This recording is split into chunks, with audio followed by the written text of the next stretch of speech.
Hello, everyone. So my name is Dan. I am just finishing my PhD at the Technical University of Cluj-Napoca, and I'm also head of blockchain development at Fully Tokenized. So today, we will present to you unlocking value through tokenization, and let's keep going. Okay. This is the outline of the presentation, and now,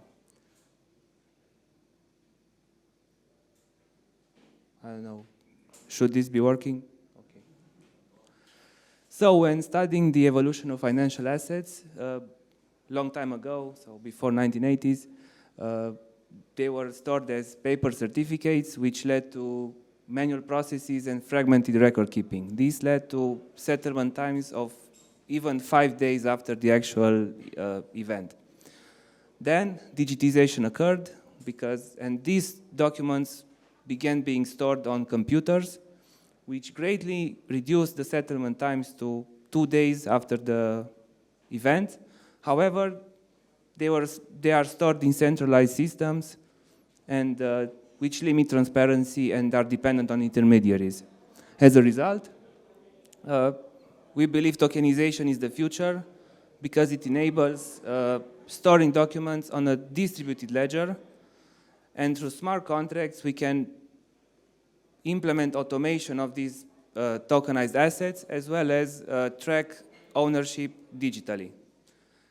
And the most important aspect is that settlement becomes instant.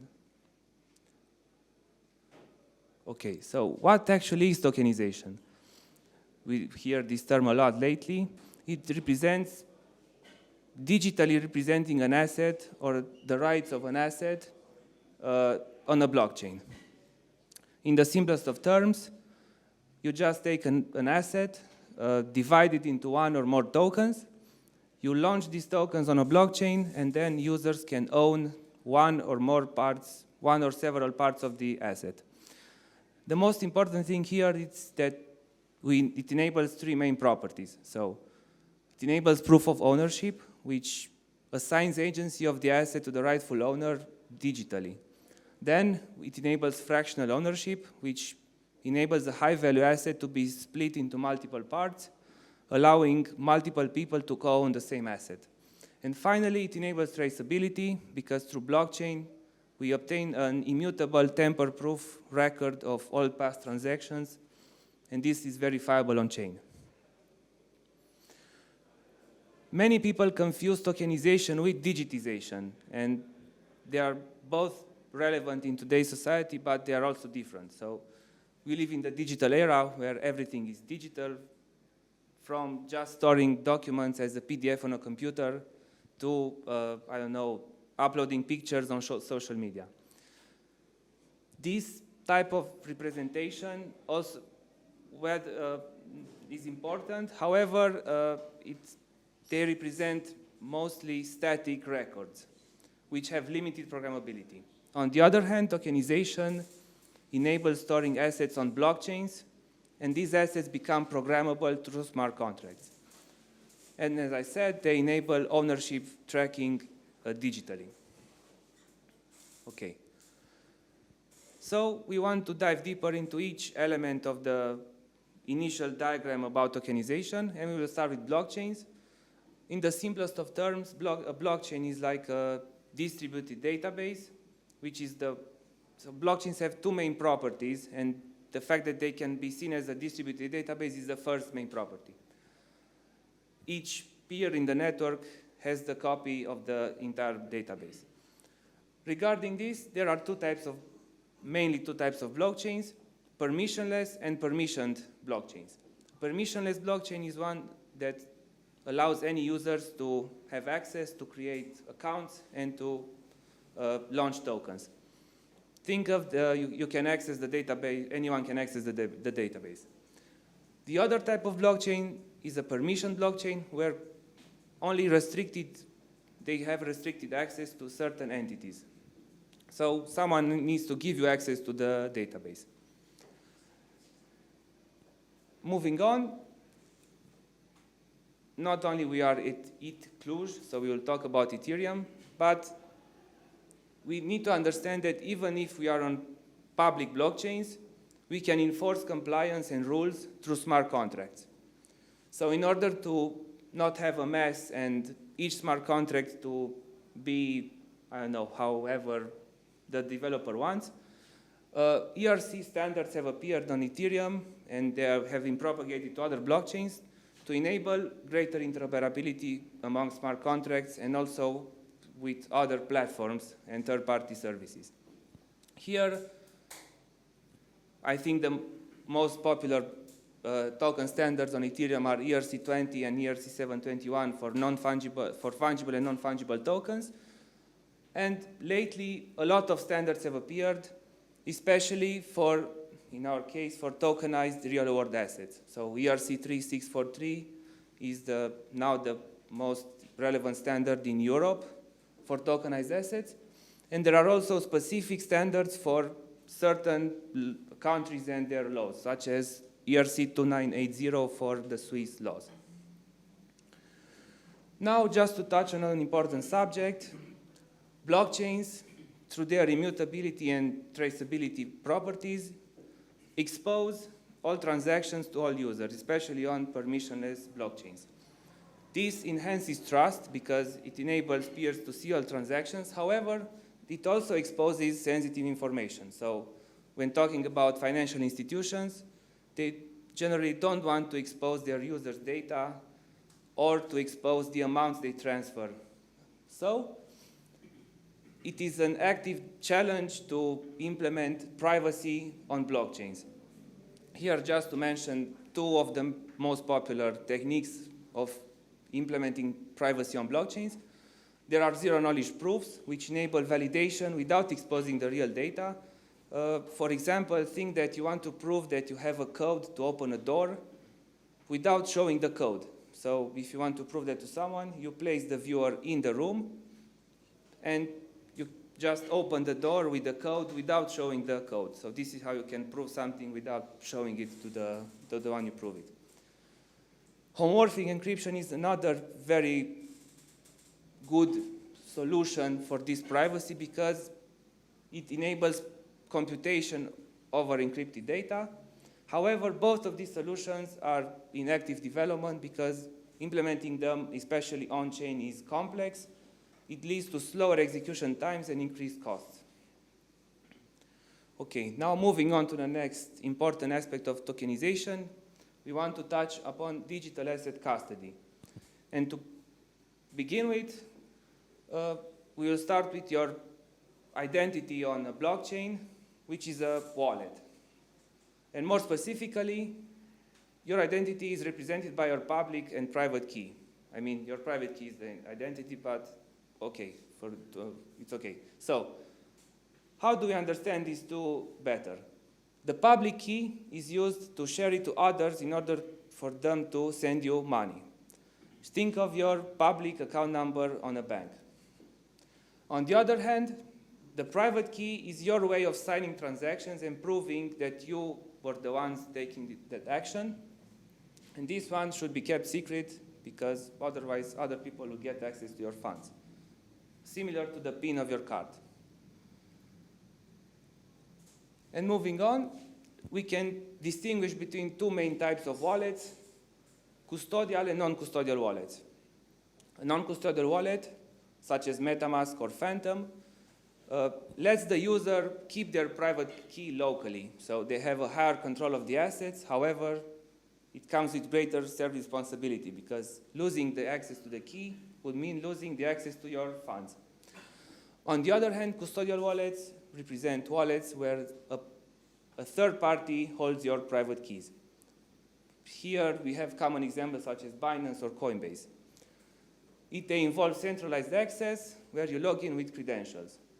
And here I will leave you with a popular saying to let you think. They say that if there are not your keys, they are not your funds. So we have to be careful who we leave our funds into whose hands.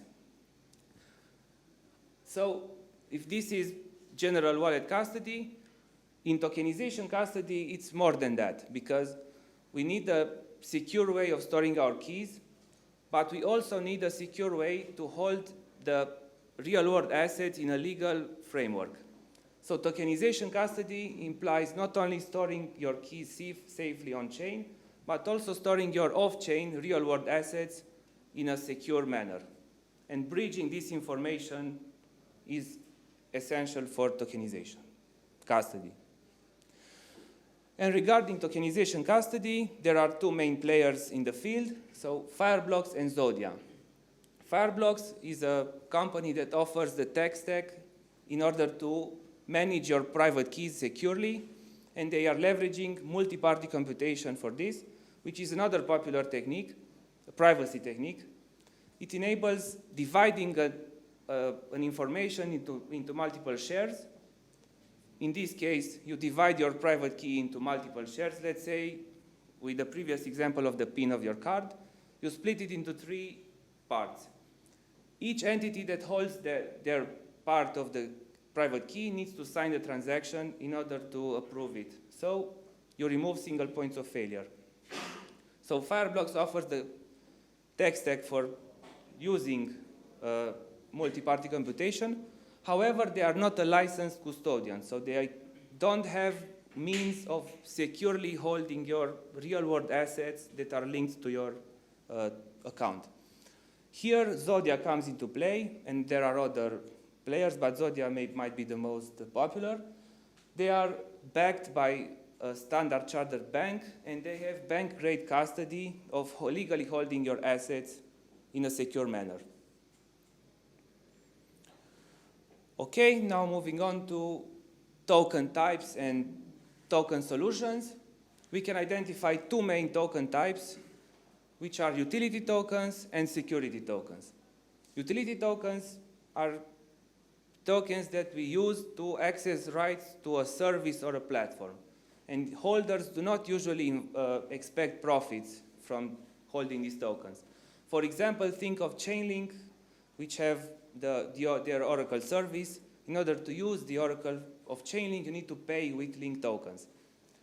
On the other hand, security tokens represent ownership of an asset or equity in a company, and holders usually expect profits from holding these tokens. I already said an example.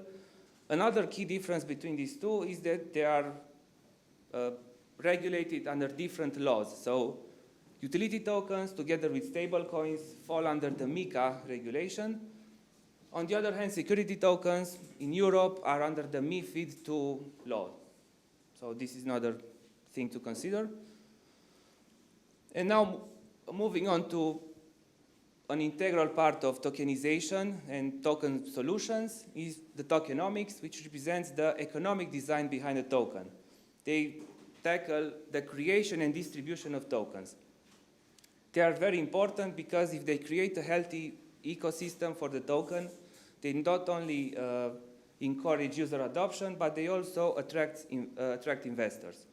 And here we think that the most important aspects and the most basic ones of tokenomics are their supply dynamics. So if the supply is limited or variable, they can be inflationary or deflationary with various mechanisms.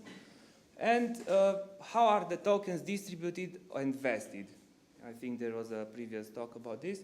So to give you a small example, the Trump meme coin was launched recently, and they had a total supply of 1 billion tokens. However, only 200 million were available to the public. The rest of 80% were distributed automatically to entities close to Trump administration and are vested for 3 and something years. So over the course of 3 years, they will be gradually released. Okay? And now to debunk some myths about tokenization. Some say that tokenization provides instant liquidity. However, as I already said, there might be lockup periods or even KYC verification that might prevent users to sell tokens between them. Another myth is that many believe tokens are like casino chips, especially because of meme coins, which are highly volatile. But tokenization and tokens might provide utility in their ecosystem through various ways, so this is not always the case. Finally, I already said that tokenization is different than digitization because it enables programmability and ownership verification on a blockchain.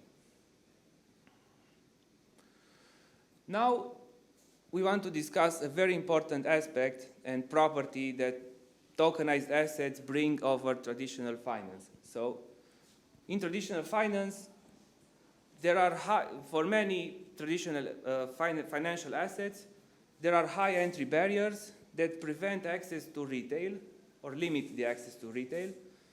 Also, trading these assets is possible only in working hours from 9 to 5. When talking about tokenized assets, due to fractional ownership, they enable lower entry barriers and multiple people to own high-value assets together. Moreover, these tokenized assets can be sold on secondary markets 24/7. And talking about secondary markets, they represent mediums in which users who already own tokens can trade them between them. There are three main types of secondary markets. Over-the-counter ones represent private custom deals made between entities.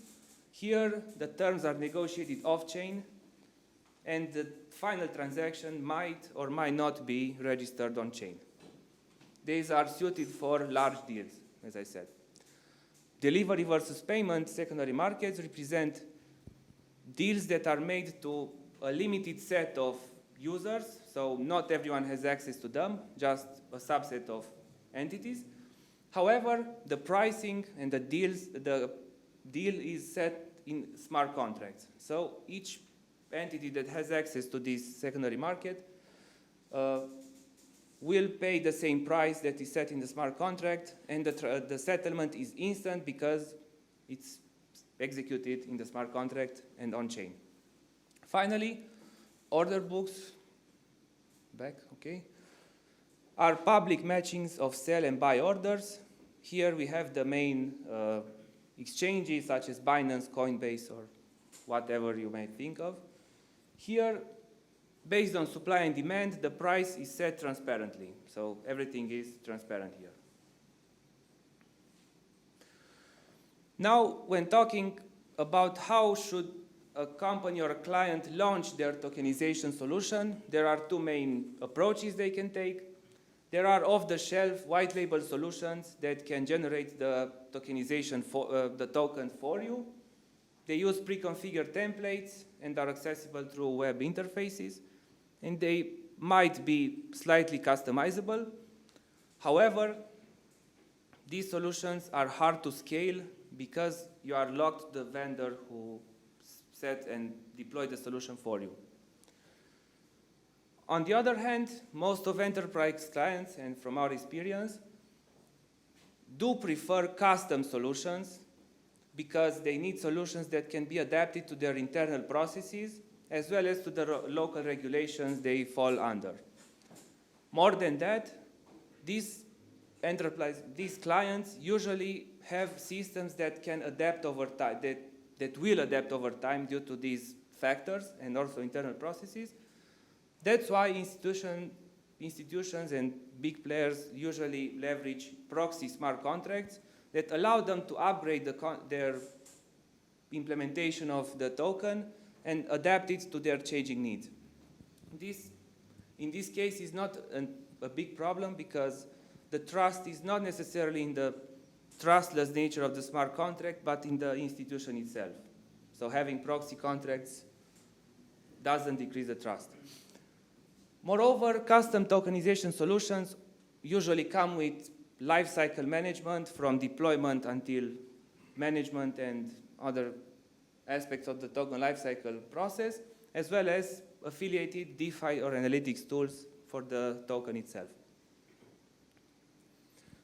Now, when talking about institutions, they are actively deploying capital and infrastructure around tokenization. A few examples are crypto ETFs, which have marked a big milestone in crypto adoption because it allowed institutions to trade crypto under regulated frameworks. Moreover, stablecoins are one of the hottest topics in crypto right now because they enable automation and automatic transfers as well as cross-border payments, and all big financial players are deploying their own stablecoins. Finally, tokenized money market funds have gathered between $1 to $2 billion in 2025 alone. And when talking more about financial markets, we have identified the 5 main classes that have gathered over $50 billion in tokenized assets. The most important ones are tokenized debt and equity, which are tokenized debt is US treasuries tokenized on chain, enabling stable payments and automatic payments in stable coins, and equity are shares in companies. Now we want to present a few case studies, but I will hurry up because I don't think I have more time. BlackRock Buidl, I hope I pronounced it right, represents a turning point in on-chain finance because it represents tokenized US treasuries on-chain. Launched on Ethereum, it expanded to 5 more blockchains, and although they are reserved for financial institutions, they enable, as I said, payments and yield distribution directly through smart contracts. We have identified the case study of tokenized real estate in Thailand. We have here also, hopefully in Romania. They tokenized luxury condos and enabled 24/7 secondary market trading of these assets on BitCub exchange. Also, there is a ship of $100 million ship that was tokenized, and investors could earn daily yield from the vessel's daily income, and these payments were automated and distributed on-chain in stablecoins. Now, a more theoretical example, how can tokenization increase traceability in supply chains? When a manufacturer, for example, a medicine and pharmacy company, creates batches of medicine, they can tokenize them. Each element in the supply chain can, when they receive the goods, they will also receive the tokenized counterparts of the goods. This enables this creates a immutable record of where the assets have been, who owned them, and for how long. So they reduce counterfeiting and they increase authenticity. Lastly, we would like to have a greater adoption of crypto. However, lack of clear regulations are still the main issue in this field. On a study on more than 1,000 CEOs and bank managers, the lack of clear regulation is still the biggest concern when talking about adoption. And I will leave the conclusion. Tokenized assets provide great benefits and have big potential. However, we need to carefully design the token as well as the infrastructure around it. And the lack of clear regulation is still an ongoing challenge. Thank you very much. This is the bibliography, and next.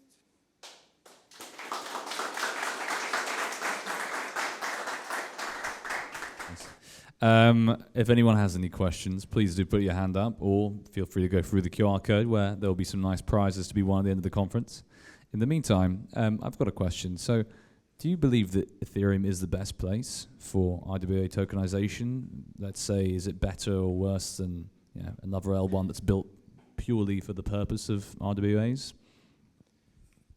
I believe that for the specific use case of financial institutions and banks, Ethereum is the most preferred medium because it offers not only a mature smart contract platform, but also a more secure and bigger user base for them.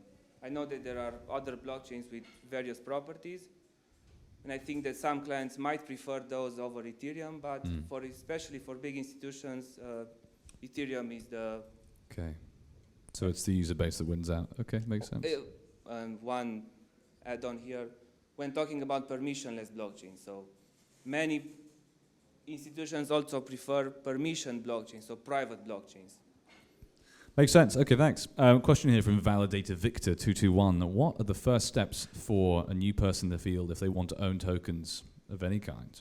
What's the beginner, the 101, the 5 steps to ownership, would you say? So the first step will be to learn and to document yourself, because I know a lot of people who tell me all the time about token X or token Y, and in a few months or weeks, those tokens go to zero. So information is key. And then, of course, this is the most, so then you have the technical steps of creating your own wallet, choosing the platform on which you want to own those tokens, on a centralized exchange or on other types of wallets. And yes, okay. I think the information is the most important one, to inform yourself and know what you're doing. Makes sense. Any questions from the crowd, anyone? Oh, we got one over here. Since I heard you mentioning before about multi-party computation from Fireblocks, have you ever been in the position to compare this multi-party computing with multi-signature, and to explain to your client that those things are not the same? And if this affects your business based on the choice, whether it's multi-party computing versus multi-signature?